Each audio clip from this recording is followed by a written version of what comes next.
दोस्तों, कोहली साहब ने कहा कि हम पावस पर कुछ आयोजन कर रहे हैं और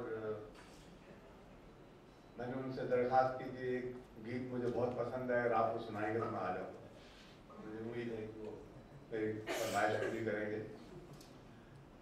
मैं तो केवल इतना आपको जो चीज़ आप जानते हैं वही बता रहा हूँ, और इस हद तक जानते होंगे कि शायद हमारे यहाँ जितने षड ऋतुएं हैं उनमें सबसे ज़्यादा महत्व बरसात को दिया गया है।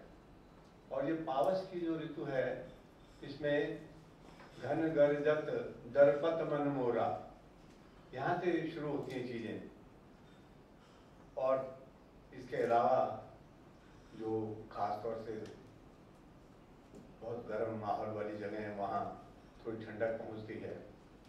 और एक बहुत विचित्र चीज़ ये है कि ये हमारे लोक जीवन और वैसे जीवन में बहुत रसी बसी चीज़ें हैं। अगर आप थोड़ा सा गहराई से देखें तो आप पाएंगे कि इस मौसम में न सिर्फ घर के अंदर लोग बंद रहने के लिए मजबूर होते हैं, लेकिन बाहर जाने के लिए भी उतनी खुशी से निकलते हैं, चाहे बच्चे हों, बूढ़े हों, जो। और इसका जिक्र जो है वो लगभग सभी जो जीवन में जिस तरह का भी काम करते हैं उन्होंने किया है। और उसके जो आप बहुत पुरानी रिकॉर्डिंग है वो तो हमारी लिटरेचर में हुई है। मैं याद दिलाता हूँ कि पोएट में 10वीं शताब्दी के करीब उन्होंने कालिदास की तरह एक संदेश रासक लिखा। उनका नाम था अब्दुल रहमान। और अब्दुल रहमान की ये चीज़ चल करके फिर बहुत लंबी फैली, जैसे कोहली साहब ने याद दिलाया आपको कि फिर तरह तरह की भावनाओं को व्यक्त करने के लिए गीत गोविंद से लेकर के बहुत सारे दूसरे जो कृतियाँ हैं उनमें उसका उल्लेख मिलता है।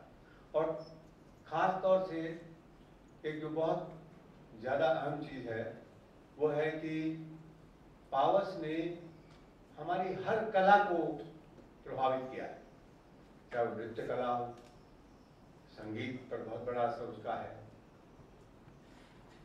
यहाँ तक कि चित्रकला पर भी उसका बहुत गहरा असर है। और मुझे लगता है कि आप ओल्ड मास्टर्स की पेंटिंग अगर देखें कभी, और जिस पर अभी यकीन भी न करेंगे कि ऐसे पेंटर ने कभी पावस का कहीं कोई जिक्र किया होगा।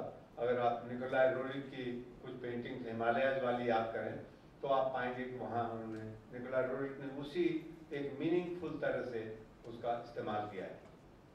दोस्तों, ये एक ऐसी ऋतु है जिसने बहुत तरह से मनोभावनाओं को एक तरह से उद्वेलित किया है, और संगीत इसका सर्वोत्तम उदाहरण है।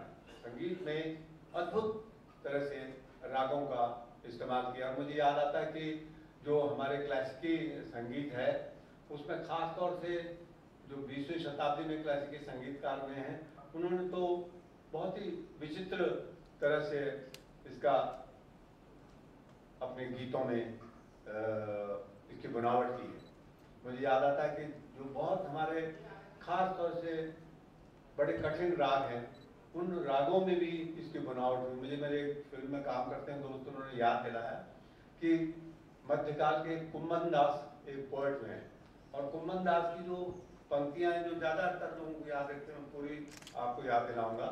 वो तो इतनी है कि सखीरी बूंद अचानक लागी, सखीरी बूंद अचानक लागी, और फिर घन गरजो तब जागी।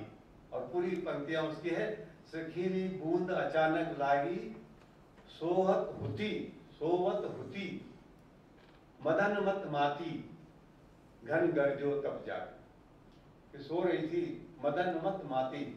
बहुत अपने ये मदनोत्सव के बाद ये पावसोत्सव आता है, और उस मदन की स्मृति में मैं उसके मदन मत उसमें मस्त होकर के जो मैं सो रही थी वो जैसे ही घन गरजा तो मैं जाग गई। और ये छोटे छोटे भाव हैं जो हमारी मध्यकालीन रचनाओं में मिलते हैं। आधुनिक कवियों ने तो बहुत अद्भुत इसके वर्णन की, हमारे बड़े कवि उन्होंने बादल राग से निराला में कविताएं लिखी हैं।